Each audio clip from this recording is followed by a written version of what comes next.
안녕하세요. 반값보험료 만들기입니다. 오늘은 구독자님 댓글 답변 드리는 Q&A 135편 영상 준비해 봤습니다. 자, 30대인데 이제 병력 때문에 일반 실손 가입이 안 되시나 봐요. 그러면 아까운데 유병자 실손이라도 가입해야 되는지 간단히 설명드려 보고요.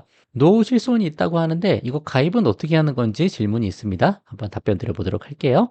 그리고 75세 부모님 건강하시다고 합니다. 근데 유병자 실손하고 노후 실손 어떤 걸 해야 하는지 제 관점에서 설명드려 보고요. 자세히 보니 태아 실비가 없고 태아 보험만 되어 있어요. 실손만 새로 가입할까요? 라고 하셨습니다. 설계사분 이걸 놓치시면 안 되는데 어떻게 태아 보험만 가입시키시고 태아 실비를 빠뜨리셨는지 참 안타까운 케이스입니다. 여러분도 이거 체크 잘 해보셔야 돼요. 잘 가입돼 있는 건지. 그래서 이거 한번 제 관점에서 답변 드려볼게요. 시작해 보도록 하겠습니다.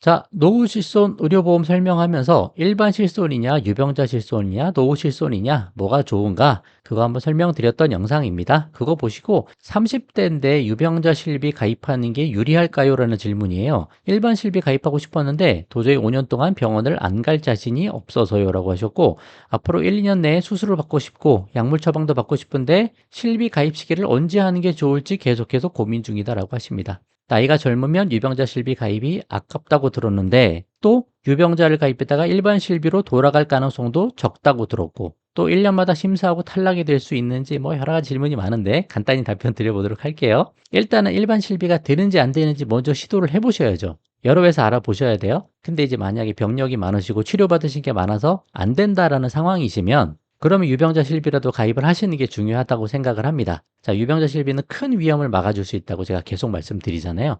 연간 자기부담금 한도가 200만 원이라는 규정이 살아 있어서 아무리 내가 자기부담금이 많아도 200 넘게 지불을 안 한다. 그럼 그 가정 재정에 큰 위기를 막아줄 수 있다. 뭐 그런 거죠. 병원비 뭐 1,000만 원, 2,000만 원, 3,000만 원 나와도 기본적으로는 200만 원 낸다는 거예요. 그래서 실손에 공백이 없는 게 중요하기 때문에 일반 실손 알아보시고 일반 실손에서 부담보나 할증이 될 수도 있거든요. 그렇게 해서라도 일반 실손 가입이 가능하시면 그렇게라도 하시고 안 되면 최후의 보루로 유병자 실손 가입을 하시자. 어떤 실손이든 하나는 있어야 된다는 거죠. 그래서 실손의 공백이 없게 만들어 두신 다음에 이제 병력 관리 잘 하시고 그 다음에 어느 정도 시간이 지나면 고지의무에서 빠지는 시점이 올 수도 있잖아요. 그때 일반 실손으로 넘어가실 수도 있으니까 그걸 내가 어떻게 관리하느냐, 내가 어떻게 병원을 가느냐, 뭐 그런 것들에 따라 달린 거죠.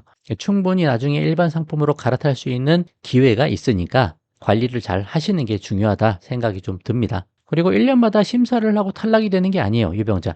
1년마다 보험료만 갱신이 되지 3년마다 재가입이고 3년이 됐을 때에도 재가입을 안 해주는 거 없습니다. 무조건 재가입인데 다만 보장 내용이 좀 변경이 됐으면 그거를 수용하는 조건으로 재가입이 되는 거다. 그렇게 생각하시면 되고 3개월 내에 치과에서 치료를 받았으면 그것도 고지하셔야 됩니다. 여기 보시면 3개월 내에 의사로부터 진찰 또는 검사를 받고 치료를 받은 게 있으면 혹시 또 투약 받은 게 있으면 그럼 고지하셔야 되는 거죠. 근데 큰 영향은 없을 거예요. 치과 쪽은. 그러나 고지는 하셔야 된다. 그렇게 말씀드려보도록 하겠습니다. 어떤 실비든 빨리 하나 가입하세요. 그렇게 말씀드릴게요.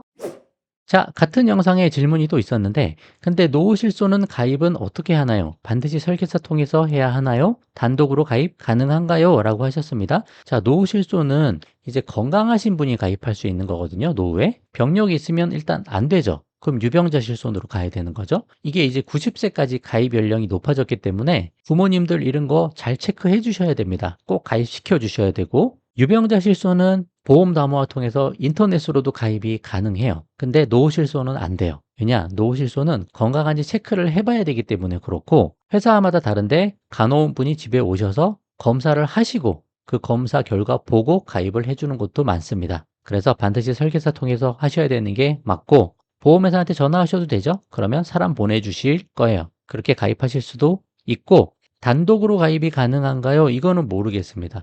최근에 좀 이야기 들어보면 다른 거 하나 같이 가입해야 가입해준다 그런 데도 있는 걸 보니까 이거 노후실손 연령도 많은데 보험료도 저렴하잖아요. 보험회사에게 뭐 남겠어요? 설계사가 뭐 남겠습니까? 그러니까 이거 안 하려고 하겠죠. 돼도 귀찮아서 안 된다라고 하시는 분도 있을 수 있을 거예요. 그래서 단독으로 가입이 안 되면 뭐 운전자 보험 같은 거라도 하나 가입하면서 도와달라라고 하면 또 도와주실 거고 또 지인 설계사분들이 계실 거 아니에요. 그런 분들한테 도움을 구해 보셔도 좋을 것 같습니다. 그렇게 한번 설명드려 보도록 할게요. 자, 비슷한 내용으로 계속 답변을 드려볼게요. 선생님, 저희 아빠가 75세인데 감사하게도 크게 아프신 곳이 아직 없으십니다. 너무 다행이시네요. 선생님이시라면 유병자와 노후실손 중에 어떤 거 가입하시겠습니까? 답변 부탁드리겠습니다. 라고 하셨어요. 건강하시면, 그리고 노후실손이 가입이 되시면 당연히 노후실손 하셔야죠. 유병자 실손은 비쌉니다. 싸고 보장 차이가 약간은 있지만 그래도 각자의 역할이 있기 때문에 되면 노후실손부터 하시는 거예요. 근데 노후실손이 안 되면 그때 유병자 실손으로 가야 된다. 그렇게 말씀드려보도록 하겠습니다. 보험료 차이가 많이 나니까 저렴한 걸로 길게 끌고 갈 수 있게 노후실손을 만든 거거든요. 그래서 요거 하셔야 돼요. 다행히 지금이라도 생각하셔서 부모님 거 실비 체크해 드리시는 거 너무 잘하신 거라 생각하고 부모님 가족 다른 건 몰라도 실손은 다 반드시 잘 가입해 주셔야 됩니다. 방금 전에 답변 드린 그 내용도 한번 참고해 보신 다음에 둘 중에 하나 반드시 가입하시면 좋겠습니다. 안녕하세요. 보험 설계사가 태아 실비는 제한해 주지 않아서 들지 못했습니다. 태아 종합보험만 든 상태라고 해요. 그러니까 여러분도 이거 체크해 보시자고 제가 말씀드리는 거예요. 아, 나 태아 실비 가입했어 라고 하는데 보니까 실비는 없고 종합보험만 가입해 있는 상태인 거죠. 태아보험만. 그런 거 주의하시자. 태아보험은 중요한 게 아니에요. 태아 실손이 중요한 거예요. 태아 실손 한 번 가입하면 100세까지 실손 보장이 되는 거예요. 병원비로 큰 걱정할 일이 거의 없어진다는 거죠. 실손이 훨씬 중요한 겁니다. 태아보험보다. 다행히 회사 단체 보험에 아기 실비가 포함되어 있어서 해당 건으로 보험 혜택 받고 있다고 하십니다. 너무 다행이고요. 그 실비보험을 따로 들고 싶은데 보험담보에서는 2020년부터 조회 가능하더라고요. 제가 잘못 알고 있는 게 있을까요? 요거는 보험담보에서 검색하실 때 그 연도 이야기 하시는 것 같은데 이거는 별 의미가 없습니다. 그냥 지금 태아실손 가입할 수 있는 회사가 3-4곳 정도 있다고 제가 말씀드렸잖아요. 뭐 삼성, KB, 그리고 메리츠, 하나 더 있는데 하나 기억이 안 나는데 그런 회사들 몇 개 찾아서 가입을 해보시면 좋고 지금 이미 실손이 가입돼 있습니다 라고 해서 온라인으로 가입이 안 되실 수도 있어요. 중복 가입이니까 단체 실비가 하나 있는 상태고 그럴 때는 설계사 도움을 받으셔야 됩니다. 이런 경우에 지인 설계사분한테 도움 받으셔서 태아 실손만 하나 좀 해줘 라고 해서 하나 꼭 가입하시고 2개 끌고 가시는 거 그렇게 하시면 좋을 것 같아요. 그렇게 방향 잡아보시면 좋겠습니다. 자, 오늘은 여기까지 하도록 하겠습니다. 도움 되셨으면 좋아요만 한번 부탁드리겠습니다. 마칠게요. 감사합니다.